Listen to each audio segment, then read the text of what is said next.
if they do that, they're going to be very, very, very, very tough to beat. That's why Hunter's in right there. Oh, got to shoot a three. Wilson. Oh, and we are tied. What a game. Let's go. Call the prize slammer general. And I don't ever let them forget where we come from. Getting those phones out. Record me acting ignorant, man. Baylor empties it out. Oh, it does. It's going the other way. Second pick of the night. Jeremiah Wilson finishes this one. The dream is alive for Houston. Go Cougs! Let's go! Welcome into another episode of Let's Rage Coogs, presented What's up, my guys? by the Saxenian Family. What's up, Fluff? How you doing, sir? Ain't nothing, man. Okay, got another bar. Got another dog fight that we in the front figuring out how to get, man. That's a great way to describe this game between Houston and Colorado. And Kris, of course, joining us from the Houston Round Ball Review. How are you doing, sir? I'm doing okay. I'm concerned now about LJ Cryer's injury. Yep.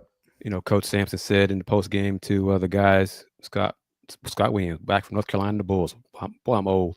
Said that LJ has a injured knuckle, and I think Coach said what it was like a real bad injury. He said a serious injury. A serious injury on his knuckle, on his right hand. So that's his shooting hand. And it was LJ didn't finish the game. You know, John Houston, the shaman, worked on him and everything like that. But during the handshake line after the game, LJ shook everybody's hand with his left hand. He did not use his right hand at all. So we'll see how serious the injury is, and whatever the injury is, and see if he'll play Monday against Baylor. But the game was physical, as Fluff said. It was a dog fight. Colorado played above their heads a little bit, but that's okay. It's to be expected when you're winless. Yeah. But LJ crashed to the floor a few times. Juan hit the floor a few times, got hit in the face a couple times. I mean, it was just a physical conference game, and bodies on the floor, and already without Emmanuel. I mean, gee whiz. So it's just, and go ahead. We can talk about Demeric's comments in a moment, but let's get into it. Fluff, what do you think? Well, from what I've seen, it was another solid game from Milos. I think Milos was solid tonight. Cryer was Cryer. Roberts going, 9 for 11 for, I know, for the 22 points or 20 points, whatever it was. But I mean, at the end of the day, it's one of those things to where it's like, yeah, it was a lesser team and maybe we should have won by more. But just individually, I like Roberts, Milos, Cryer, hopefully he's okay.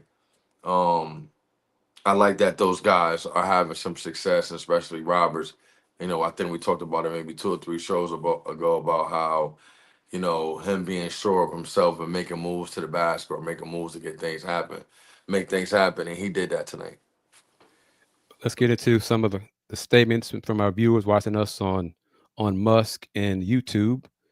The team looked tired. Yeah. Yeah, they are tired right now. And they're shorthanded on top of just the fatigue. They're shorthanded.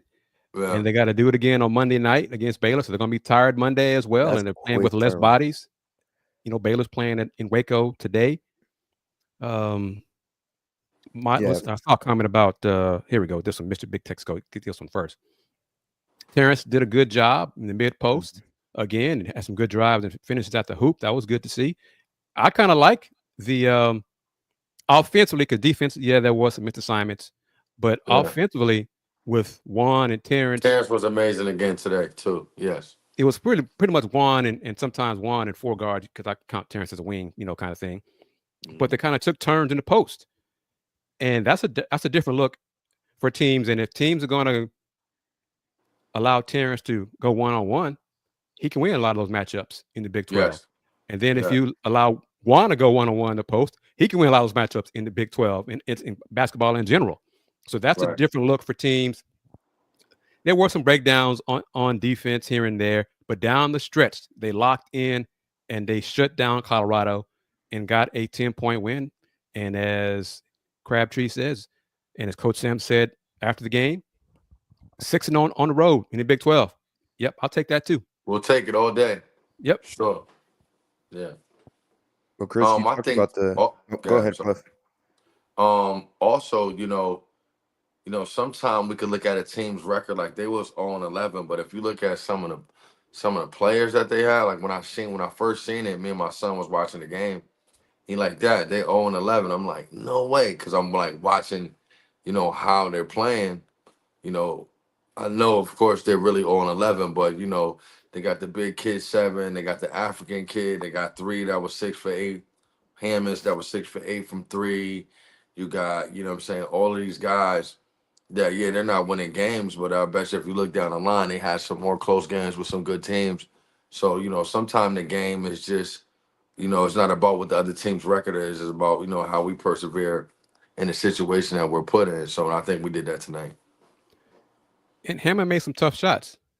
You got to give the opponent credit sometimes, okay? Of course. Fans can, I don't know what the line was. I think it was 13.5, so the Cougs didn't cover. So if you bet on it, sorry. It's a win. Okay. And at this point of the season, this is really the dog days of a college basketball season. You're close to postseason. You're not quite there. You're dealing with injuries. You don't have a bye week this season because of the 20-game schedule. You're dealing with injuries yourself. You got what is this? Game 6 in like 16 days. So it takes its toll. I don't care how it looks, Fluff, Andy. Of course. Anybody watching? I want the dub. Get it done. We can talk about it. Yeah, we can talk about it, man. Post game, what we're going to do is nitpick and all that kind of stuff. But it's much better. I'd rather talk about a W than after a loss. Okay, so I'll say it again, and I hope it happens this season. Andy, Fluff, Scott, Mr. Big Texaco, and everybody watching us on the platforms. If it's 6 1-point wins in the NCAA tournament, what does that mean, Fluff? We cut down the nets, baby. Thank you. I don't care if it's by 1. We cut the nets down. For sure. Cut down the nets. Don't care.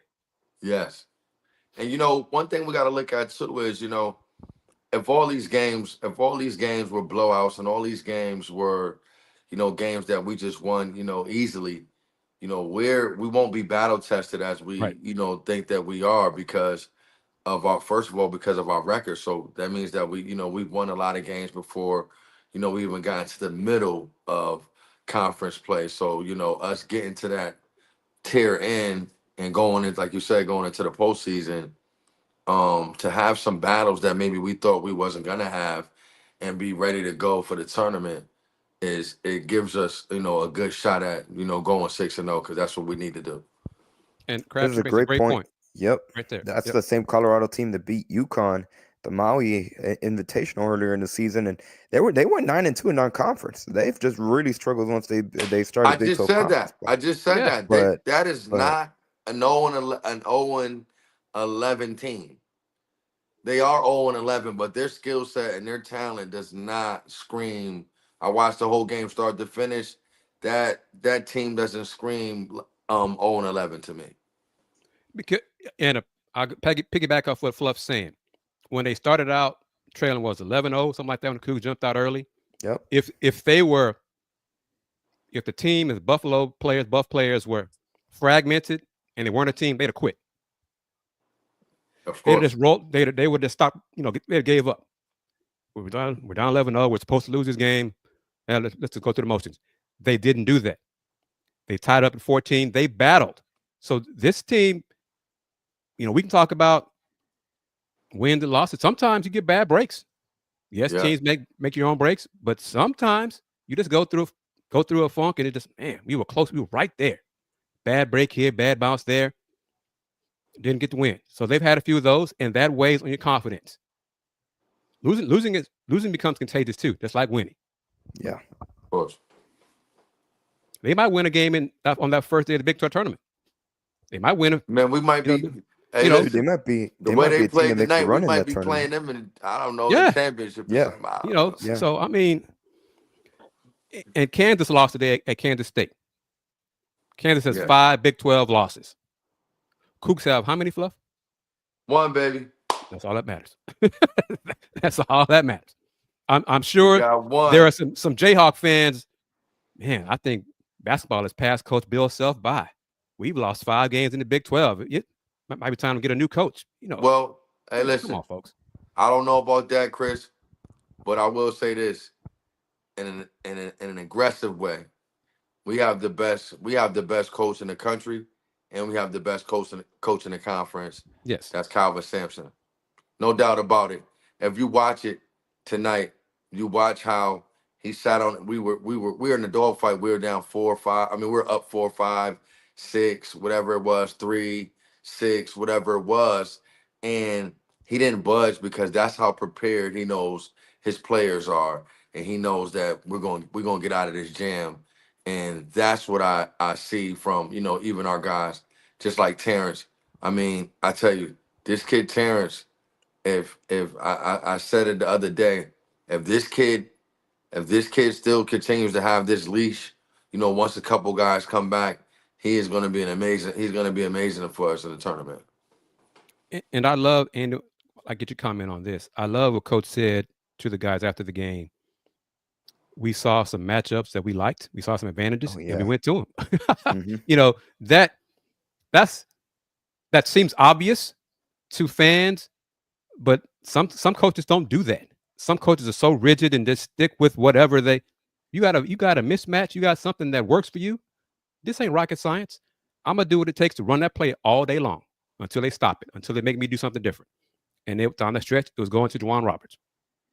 Before that, you think about it like, I'm sorry. If you think about it like this, right? And I mean, I think people. I don't want to kind of throw our secret out, but it's not really a secret. Coach Sampson, being with the Spurs and being with the Milwaukee Bucks and being with the Oklahoma City Thunder, I mean, he has a lot of tricks up his sleeves as far as making matchup problems for teams or exploiting matchups that we have that are to our advantage. So, I mean, that's the trick that we always have in our bag from him having that experience in the NBA. Yes, that's a great point, Kris. And how many times Kelvin Sampson references his experience in the NBA, and with a lot of the things how he runs the program, he says being able to be under Greg Popovich really taught him about giving a lot of responsibilities to the other assistant coaches on the team. That's definitely one of the biggest assets that Kelvin Sampson has to running a program. And let's get into this comment from Joe Mendez. Is it me, or does Milo seem to dribble into traffic sometimes? He does. Part of Joe's kind of answering his question, or is it that his teammates aren't moving around enough for him? I don't have a problem with Milos dribbling into the paint. I want him to keep his dribble so he can dribble out of it and then reset the offense. I got a problem when he gets into the paint and behaves like he doesn't know what he wants to do. And he looks lost, or he jumps in the air, doesn't shoot it, jumps in to make a pass. That's why I have a problem with him. But Milos, he was aggressive today. I want to be aggressive. That's what I want him to do. Be aggressive with his decision-making, and then we'll just live with the results. I think also with Milos too is, I wish I could get my hands on him. We'll figure it out in the summertime. But I think a lot of what Milos is, he's going side to side. He's not going north and south. When he makes the move, it's kind of to the side, or when he's coming off the pick and roll, it's to the side and then back to the side, maybe a retreat dribble. When a lot of times, if he would kind of try to get by hips and get downhill, not saying it's to score, but the lane will open up and the offense will open up even more for other shooters. I mean, for shooters, for back cutters, for dunker spot guys. You know what I mean? But I think he's gonna figure it out like right all the way tournament time. He's gonna have a big one. And he's still getting better. Yes. And that's the important thing. I think he had 2 bad games a little while ago. He's playing better now. Just keep getting better. And I'm with Fluff. If he's playing his best ball in March and then hopefully April, I'm good with that. Real quickly, we'd like to thank everybody that's joining us on this Saturday afternoon/evening. I guess we're about to have that transition time into Saturday evening. This is coming off the heels of Houston, number 5 Houston, 69-59 victory over Colorado. And a big thank you to today's sponsors on this edition of Let's Rage Coogs, beginning with Mr. Steve Saxenian, who is the primary sponsor not only of this episode of Let's Rage Coogs, but has been for each and every single post-game show throughout the entire men's basketball season. And we also like to say thank you to Star Pizza, who has a message they'd like to share ahead of Super Bowl Sunday. How many pizzas do you need for the big game? 2 pizzas? 4? 8? 20? We're making it fresh every day to bring you Houston's best pizza for almost 50 years. Order as many as you need, Houston. We got you covered. Give us a call or order online. The big game is coming. Are you ready? Obviously, Super Bowl Sunday tomorrow. Who you guys got? Well, I hope Philly wins, but I don't know. I feel like Kansas City's got it. It's gonna win. Philly. I'm an NFC. Wow, East I'm fan. surprised you're going for Philly. I'm not going for them. You asked who I'm going to pick. There's only one team in the NFC East I will never pick in life, and Dayon isn't not here on the show, but he knows who that is. I will never pick Dallas for anything in life. Nothing. I don't care who they're playing in any sport. So who's your team, Kris? Washington. Now that they have an owner again. So you're the Commanders. Now again, yes. For 20 years, I was fan of no one. So, Kris, what you think about the run they had this season? Had to be refreshing. It was surprising. It was great to see. It's amazing what a competent owner, a competent GM, and a competent coach can do with players. It matters. It sure does. It sure but does. You know, with San Francisco having the best franchise to ever be assembled. You know, sometimes, you know, we're not in the mix, but, you know, our history, we have probably the best quarterback to ever play the game. We have the best wide receiver to ever play the game. See, Fluff, yeah.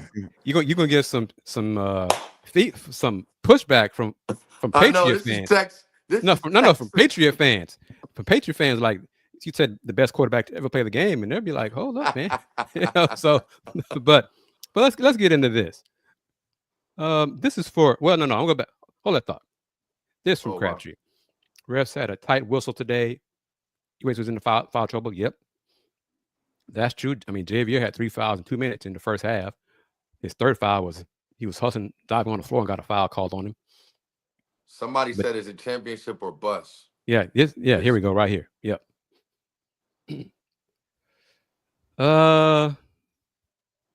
That's for fans to say. I mean, you know, because there are people at Gonzaga who talk about Coach Mark Few. Yeah, he has won the big one. He has won, you know. Yes, that is probably what's left on his what should be what will be a Hall of Fame induction one day. But it also goes to the way college basketball is set. It's one and done. There were times the Cougs probably would not have lost anybody 4 times in a series. But that's not how it's set up. It's just, one time. Hey, Kris, I want to say this. Not to cut you off, but I want to say this. Mm-hmm. And to answer that question, is it championship or bust for us this year? What I will say is this. Is when Hubert Davis is at North Carolina, Shire's at Duke, I can't, I got a brain freeze, but what I will say is, as long as Coach Sampson has the same grace that these guys get when they go to these new universities, and you think about it, how long has Coach Sampson been with us? Are we on year 7? 11.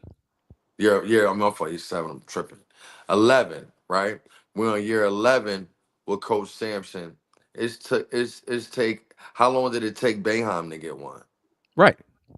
You know what I mean? Like, how long did it take other coaches at big universities to get one? So, we don't have one in an 11, but at the same time, us not having one in 11 and having Final Fours and having conference titles and having NBA draft picks, it can never be bust or anything for Coach or for our team. But think about it like this: the fact that the question is being asked, 12 years ago, no one would have thought that. No one would have asked that question 12 years ago. That means we're doing all right. Tournament. That means we're doing all right. Doing all right. But the players wanted Coach Sampson. He would love to win a championship. Sure, that's part of his motivation. He likes helping young men become better people. That's part of his coaching legacy and all his lineage. That's what he enjoys doing. But sure, he's got that fire in the gut. He wants to win a chip. Sure. Yeah. Because that probably is one of the last things that the doubters and haters have to say about him, to hang over him. Well, he hasn't won it all yet. But he's still one of the best coaches in college basketball. As Fluff will say, the best coach in college basketball. Hey, listen, I'll say this. I'll explain why I think he's the best.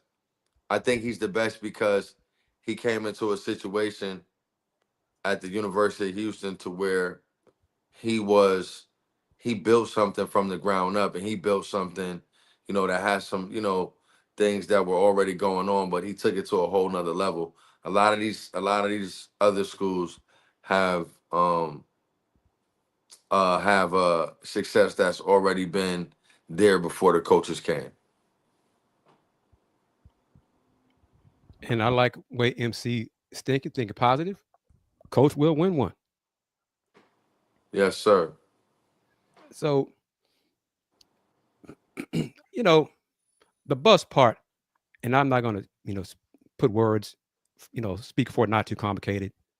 But I go back to it. Look how far the program has come. I don't know how old some of you viewers are watching us on all the platforms.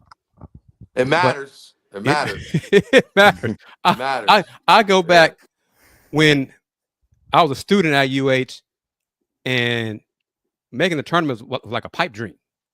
Okay, I'm saying when Hofheinz was dimly lit. Oh, Kris, you got the photo you sent me from an old Instagram post. I don't have it on my describe what the photo was. I think it was 11 years ago. It was Coach's first season. The student section was, I could probably count the people in the picture on my two hands. The student section. Now look at it now. So, and let me say this, because I got tapped on the hand. This is the third golden era for the Cougars. Elvin Hayes, that was the first one. Asamoah was the second one. This is the third one. Sure. So just see how long it lasts, and I'm going to enjoy it. And I think he's getting close. I got a question that nobody's really asking. How many years do you think Coach has left? I'm hoping 8 for obvious reasons. Oh, so your son is yes. I'm hoping 8 or 9. But how long do you think guys think that? I won't go 8 or 9, Fluff. I'm going to say about 4 or 5. 4 or 5. 69 years currently. 69 years old. Because I don't. Coach does not strike me as a person who, if he wins one chip, he's going to ride off in the sunset, say, I'm done. I think he'll say, let's do it again. Let's do it again. Yeah. And so I'm going to tell you something. You guys might think I'm crazy when I say this. If we can get this one with the recruiting class that we have coming in next year. Be favored next year. We'll go back to back. Yeah, be favored to win next year. So if we could get this one, if we could get this championship right here, coming in with the #1 recruiting class in America next year, we will have a chance to go back to back. Yeah. For sure. Yeah. And I think that'll add that 4 or 5 years that you're saying, Kris, to maybe 7. But and this is true. Malik played well. I saw someone commented that about the bench scoring. Well, I mean, hell, The Terrence bench is starting, is depleted. right? Yeah, the bench is The depleted, bench right? Terrence is has starting. been starting. You know, Sid Lott he gave some good minutes Yes. defensively. So, and he didn't pick up a foul, but there was one play, I'm not sure if it was Hammond, but he stepped out and didn't go for the pump fake, and he D'd up, and I was like, look at Sid staying down on the court, not going for the pump fake. So that's a positive as well. There was some positive here. There was some breakdowns and all those kind of things. That's for Coach Sampson. Coach Sampson said it in his Zoom call that this time of the year, it's natural to have some slippage. I mean, You want it.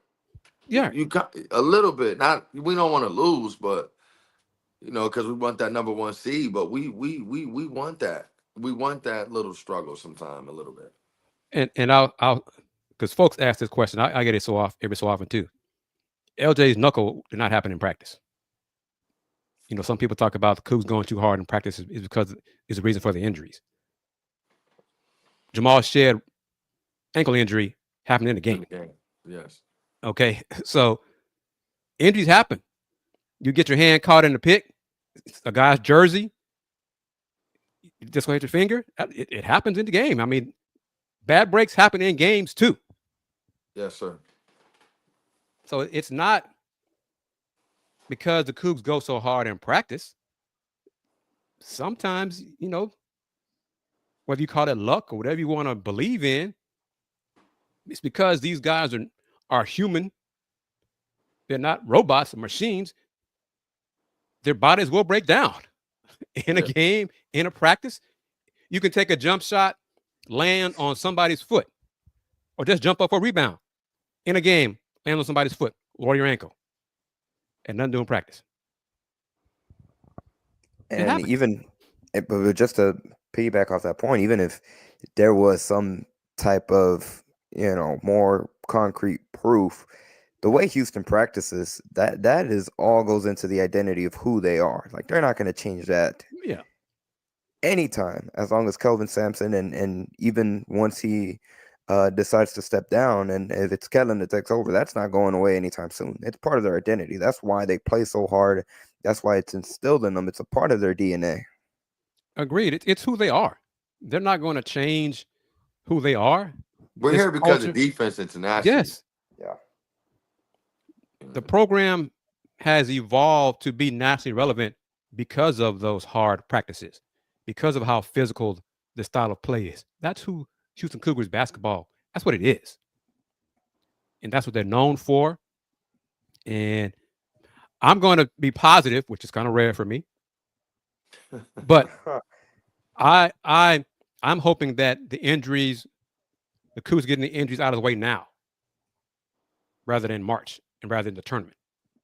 And LJ, I don't know how long, I don't know how long time frame for a knuckle dislocation is, but let's say it's 4 weeks. You can come back for the tournament. Okay. No I'm with that, Kris. injuries. We talk all the time. Yeah. I'm with that. And I'll take a 2 seed. Yeah, and if they're healthy come tournament time, I think they're proving their worth. They could be a 4 seed. Trust me. A healthy Cougs team as a 4, not too many ones.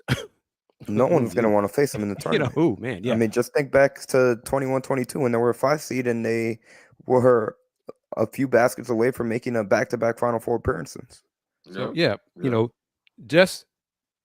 and we're saying that, and I it's kind of been like a thing for me the last few LRC shows. But as you're watching us, if you're near some wood or if you got a lucky rabbit's foot or whatever knock on that wood, for the Cougs to be as healthy as possible come tournament time. And I mean the NCAA tournament. Big 12 tournament, that's a money grab. Okay. That's a thing for the conference, the sponsors, teams that have It's a showcase. it's their last shot to make the big dance kind of thing. Other than that, I'll whatever. Become March Madness in that first round game. If they're healthy, here we go. That's what I'm hoping for right there. Ooh, I don't think Sharp has much draft stock. I haven't seen his name mentioned anywhere in drafts. So yeah, he'll be back. I mean, if y'all are seeing him listed, especially in the first round, I've not seen that at all. I mean, he's a 6'2", 6'2.5", 6'3" shooting guard. NBA, that's not really a thing anymore, So Right, yeah, right. Unless you're Malik Monk, you're just an animal. Yeah, that kind of thing. But yeah, he'll be back. He'll be back Monday. But let's see. Feels like we could get better minutes from Jefferson's defense over Mercy now. Well, neither of them are playing currently. Yeah. Only reason Mercy's really got minutes a day was because of the fouls and the guys being banged up. Cordell is a nice team player. He gets it done in practice. He makes the guys better in practice. I don't want to see him get too many minutes in the game. So, unless the game is, it's a route, a minute to go, Cordell go and get some run, that kind of thing. But this is true. And Mark, who I've known since second grade, I think Mark coaches in the College Station area. A win is a win on the road in conference. There seems to be a lack of communication on the perimeter to switch screens or not. There was an issue sometime. Yeah, that's part of the slippage defensively. There were a few too many blow-bys. But some of that was against the Cougs bigs. JoJo, Jay, Juan, when they were guarding Hammond after they did the switch, sometimes even Arsenal got beat off a dribble. Those things. That's slippage. You got to fix it because where's the baseline help? Where's the back end help? It wasn't there sometimes today. But down the stretch, the defense was better. Last 3 minutes. And they got it done. Yes. And that's got to be the most promising. When it was time to win and they had to make plays, they did them and they executed really well. And there's been a few comments about Malik Wilson. I thought the Terrence Arsenal and Malik Wilson, they did a phenomenal job on defensively down the stretch to close. And there was an instance where Malik Wilson, I think it was right before LJ Cryer, it was that weird sequence when the referees called Milos for travel when it was a shot clock violation, and then LJ Cryer fell on the floor. Mm-hmm. But Malik Wilson, before any of that happened, played phenomenal defense on Hammond and locked him down, forced him into an air ball that led to the shot clock violation. So Malik Wilson made some big plays down the stretch to help execute and help Houston pull out the victory. And it's part of the depth of this team, and it's also salute to Malik's improvement. He's earned Coach Sampson's trust by putting in the work and then getting it done on offense and defense. Malik has always been a solid defender, but he's played better this year. It's we could do research about that, and I'll take some research. Has an MCAA team ever won a championship without multiple first-round picks? Houston almost did it 3 years ago. But yeah, I mean, that could be, take a Google about, you said multiple first-round picks. Run against Cooper, Flag, or Broome. Well, listen, we got Tugler. First-round pick. So, We got Tugler. We got Roberts. We got Arsenal. We got some guys that where like they can bring it if they want to bring it. We'll bring it. I think we could bring it against those guys for sure. Yep. And this question, did Sharp get benched strategically because we played two bottom teams in the Big 12? If we played better teams, would he have played? He wanted to play. He wanted to play these two games this week, but Johnny Houston and Coach Sampson thought better of it. I will not be shocked if Emmanuel plays Monday, but they don't play again until next Saturday, right? So if he doesn't play Monday, that's all right. Yeah. again, and this is true. Down the stretch, the Cougs have tough 8 games remaining. It's life in the Big 12. When you're one of the top teams, your schedule, you're going against other top teams. So they got Iowa State, they got Kansas, and who's to say how Kansas is going to be, playing in March when Fluff is here, right, Fluff? Yes, sir.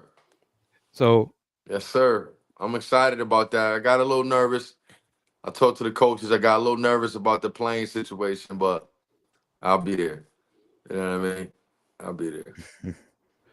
But NCAA basketball is different than the pros. Okay, because there are top picks who are not on good teams who have very good NBA careers. And there are great college players who don't have good NBA careers. It's a different type of game. I know that's easy to say, but whether the Cougs have a first round pick this year, they don't. I think they'll have a couple next year. But they still have a chance to win the championship this year with what they have. If they're Crier's a sophomore or junior? Crier's a senior. Senior. He's done. He's a graduate senior. He's an old senior. Oh, wow. Wow. Yeah. Wow. So yeah, he'll be gone. Time flies. Man. I think I'll be in a warp. I'll be watching the Cougs and I'll be watching them and watching them. I'm like, and sometimes I think guys stay young for forever. Like even in the beginning of the year last year with Shed, that kind of like, yo, this is it for Shed. I was like, wow. You know what I mean? But yeah, I get it. I think he could go undrafted and get some opportunities. Milos has 1 year of eligibility left, correct, Kris? He does. Yeah, he's a junior. Who has more eligibility? Milos. Yeah, I know that. I told the coach that. I knew about Milos. So yeah, Juan will be gone. LJ will be gone. Javier will be gone. Malik will be gone. I think that's it. I think that's about what, 6 guys? See, Juan, Malik, Jay, Juwan, LJ. That's 4 or 5. That's deep because that class coming, they did it good. They did it right because now when the class comes in, there's minutes. You know what I mean? So yeah, and I'm sure that was part of the discussion with those 5-star players, especially. You'll get some playing time next year if you earn it. So we're not going to give it to you. You'll have to earn it. I told the coach the other day, I won't say which one, but because we keep it in house, but I told the coach the other day, that's what this, and it was confirmed to me, like that's what we're about now, 100%. Like you earn it or you sit, you know what I mean? Yep. And that's why I'm happy to see the evolution of the program, getting 4- and 5-star kids, getting 5-star kids who want to be coached hard. Yeah. Because there are some 5-star kids who just, I'll just be kind of blunt, who are soft, who don't want to be coached hard, who get by on the reputation, or where they play or who they know or whatever. There are some of those who are not Kelvin Sampson, Houston Cougar type players. As Andy says, as Fluff has said, the coach has said, as need more guys. Cougar players have mud in their blood. That's a fact. Not all 5-stars do. Yeah, there's something about it. It's and the mud has nothing to do with talent.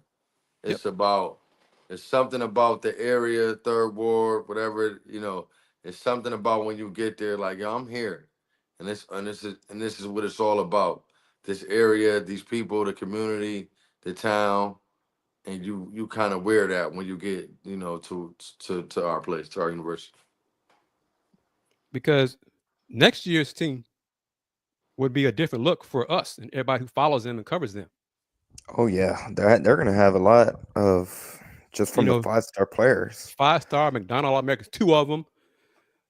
Got 2 McDonald All-Americans, yes. The talent coming in, and expectations will be a little bit different. Oh yeah, and then they have to get some veterans to go with them to provide some leadership and stuff. But next year's team, talent-wise, looks to be great. Now they got to put it all together, but that's next year's team. Let's not disrespect this year's team.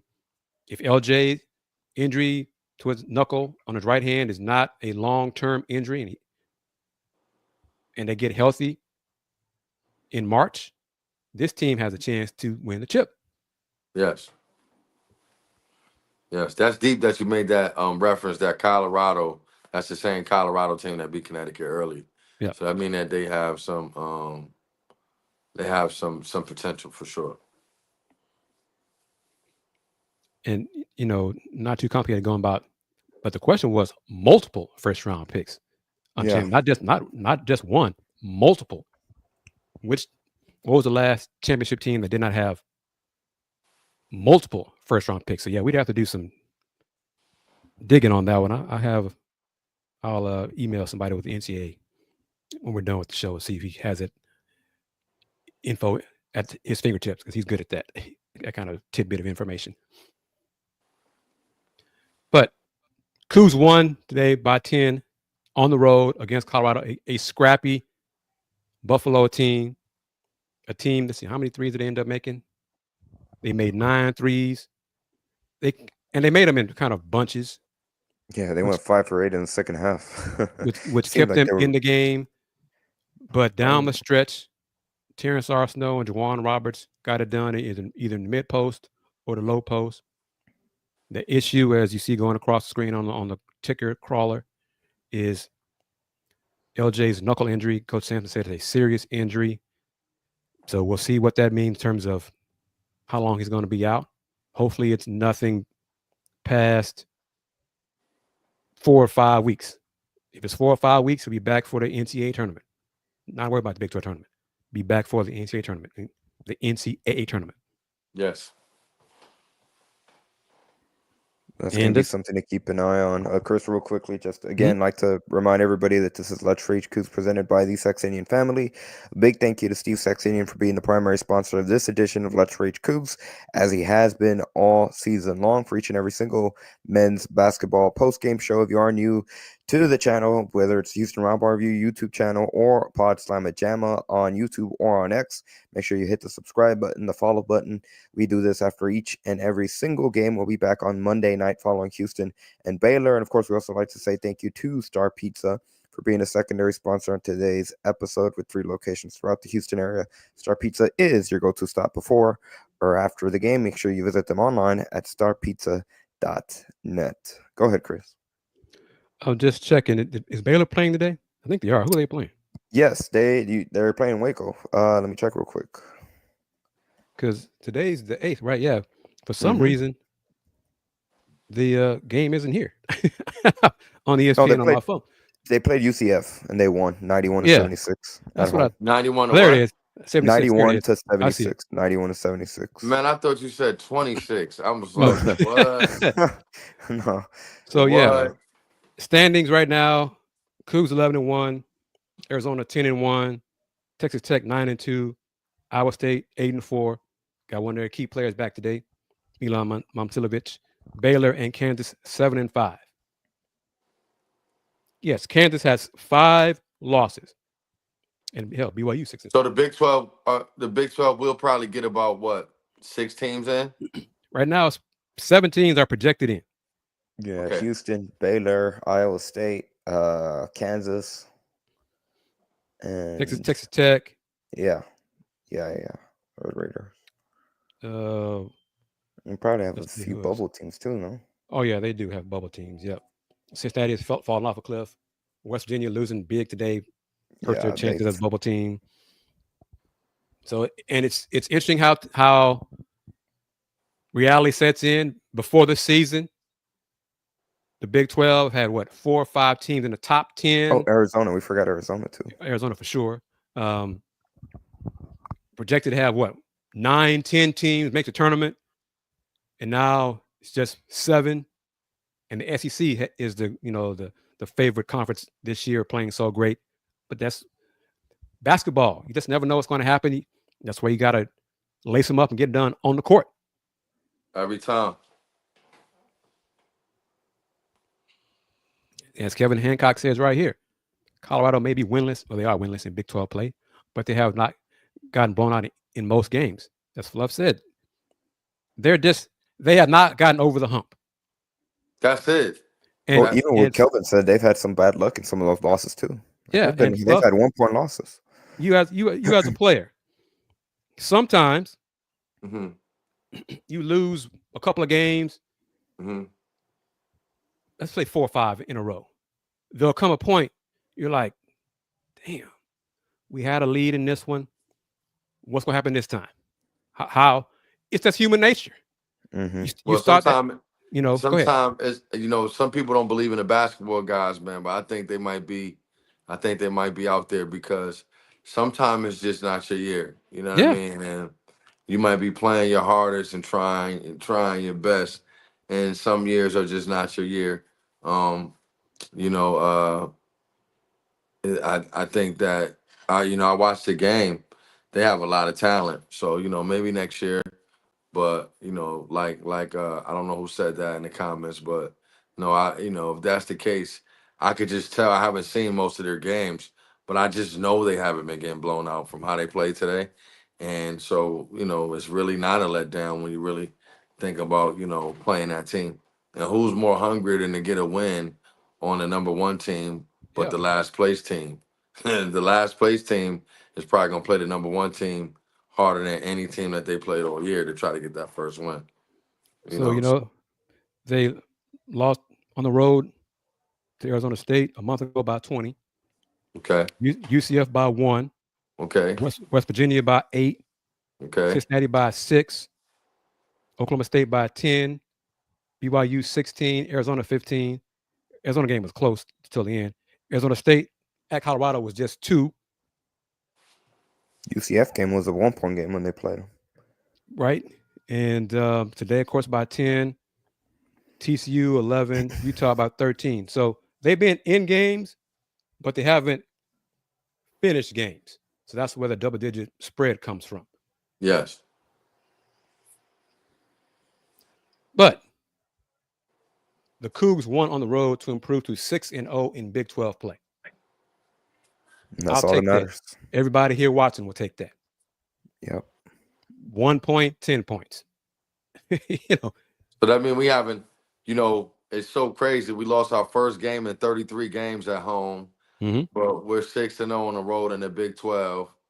You got to take it. You got to take the good with the bad with those two situations. But to be 6-0 on the road is amazing in this prestigious conference that we're playing in. Now the next 5: Monday, Baylor here in town.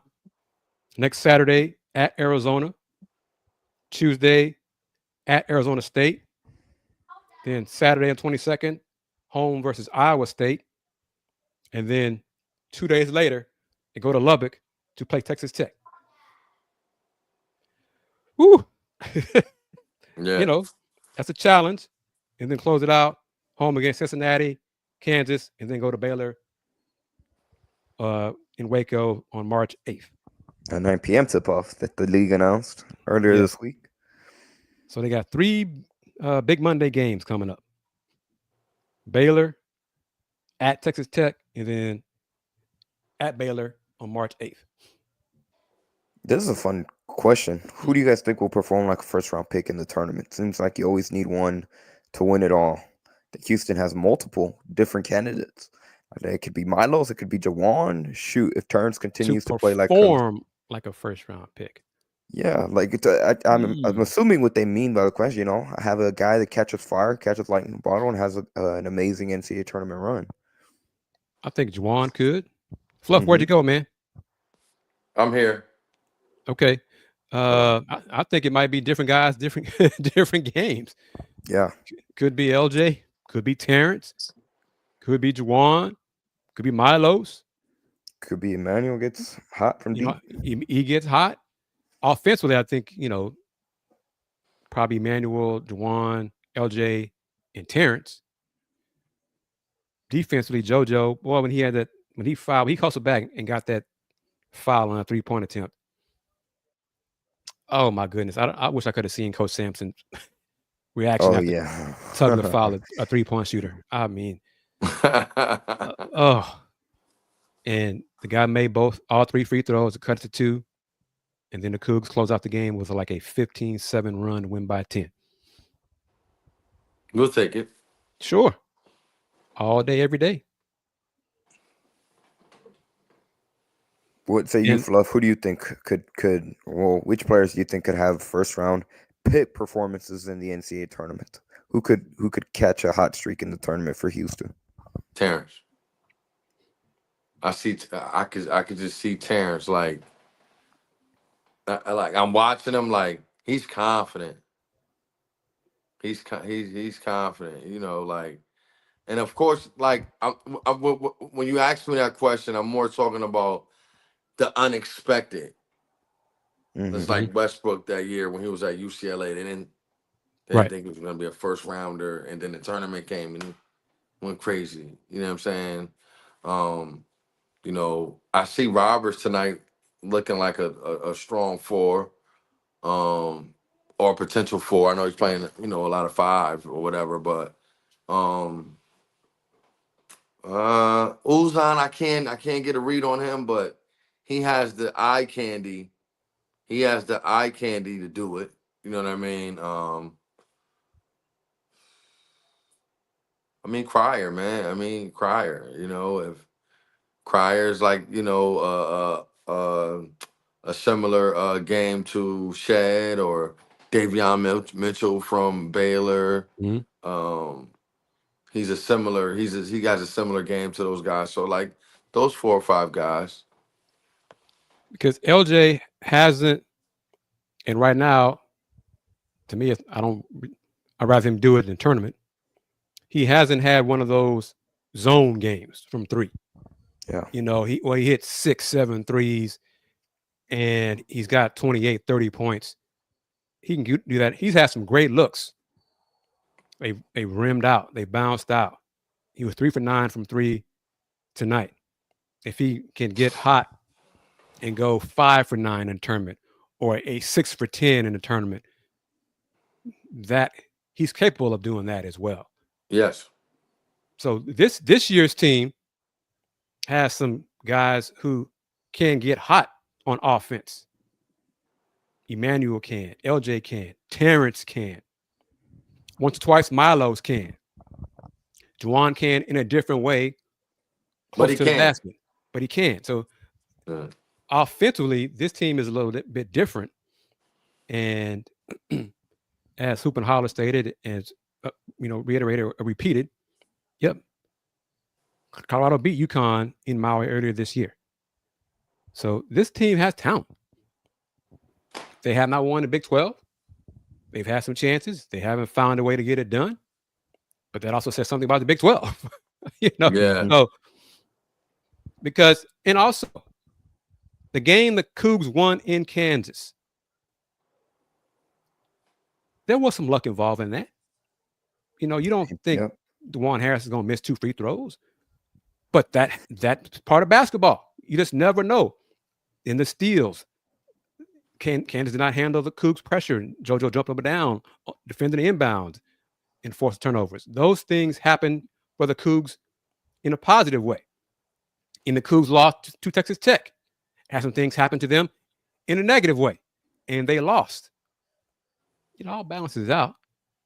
I'm just going back. Healthy Coug team come the NCAA tournament. The goal will be to get 6 wins. That's the goal. Yes, sir. I think that's a great note to end this show on. Once again, I'd like to thank our sponsors for this edition of Let's Rage Coogs. Once again, big thank you to Steve Saxenian and with Mike and Jennifer Pittman with Star Pizza for being sponsors on this edition of Let's Rage Coogs. Once again, the final score from Colorado, the 5th-ranked Houston Cougars come out with the victory 69-59. Juwan Roberts led Houston in scoring with 20 points, 4 rebounds, 3 assists. LJ Crier had 15 and 6 rebounds. LJ Crier's rebounding numbers have gone up the last handful of games. Terrence Larson was right there with him with 15 points, 5 rebounds. Himself and Milos Uzan had 12 points, 5 rebounds, 3 assists, and only 1 turnover. Kris, Fluff. Kris, I'll go to you next. Any final thoughts? And of course, where can people find you, sir? Thank you as always. Thank you to Fluff for joining us once again. Andy, thank you for producing the show. shout out to all the folks with the comments and questions via Musk and YouTube.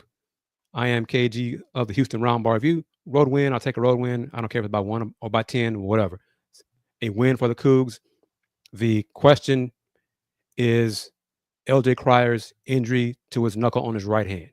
How serious is it? How long will he be out? As long as not long-term, 4 to 6, more than 4 or 5 weeks, and he comes back this season, hopefully that'll be the case. Just get healthy. But as always, subscribe to the YouTube channel for the Houston Roundball Review. Buy you some merch. Buy you a mug. Buy you a cap. Buy you a shirt. Buy you a hoodie. Although it's hot as Hades here in Houston again. But support the Roundball Review. Cougs up and Cougs. And Andy, I'll mention you can go put on screen if you are interested in advertising on this show. Email Andy at letsragecoogs@gmail.com. And it's always my pleasure to talk with you guys about after another Cougs win, 11-1 in the Big 12. We're going to do it again Monday, late Monday. The Cougs host Baylor. But keep this in mind. Since 1994, the Houston Roundball Review. Local name, global perspective. I like that. I like when you say that. For me, man, I just want to say shouts to all the alumni that has come before this time, and we're very happy about everything that's going on with the university, and I just glad to be on the show and be able to give my thoughts and my knowledge about what I think about the game. My Instagram's just Rob McKiver, Elm City Elite, JR McKiver 3. We're out of New Haven, Connecticut. And we're just trying to produce maybe some more Cougars to come that way. And we just, super happy for the Cougs. And, I think we want to get healthy, like Kris said, and we want to, get everybody on the same page. And I think that we'll be ready to go 6-0 and cut the nets down one game at a time. I think we need to take that mind frame now of one game at a time. And I think that we'll be in business to cut those nets down to San Antonio. And before we clear out, Joseph Torch of the Houston Chronicle tweeted out that a UH spokesperson said that LJ Cryer jammed his hand, not expected him this time. So doesn't seem like it's as big of a deal as Kelvin made it out to be right after the game during ESPN. So that's great news for Houston. That's great. And it's interesting because Coach got on us. Chris, man, you got us on here scared for nothing, man. No, Coach said it. But I'm going to say it's interesting because after the game against Oklahoma State, Coach got on media for asking him about injury status of players. He said, ask John Houston. The coach goes on today after the game telling Scott Williams and the analysts, well, Coach, you're not John Houston. No, he's going about talking about LJ's knuckle or something like that. Andy just repeated what Coach said. That's all we did. But LJ was in pain. That's for sure. He was in pain, no doubt. But that's great news to walk away with. Hopefully he's ready to go against his former team on Monday night against the Baylor Bears. That being said, since Dayon's not here, we all got to close it out. Yes. Come on, man. You know what it is. Hold on. Go. Yeah, go listen. It's go Cougs. And Kris might be too experienced. I won't use the O word. Go Cougs, and we be coming down. That's what we say in the H-Town. Yeah. Go Cougs. See y'all Monday.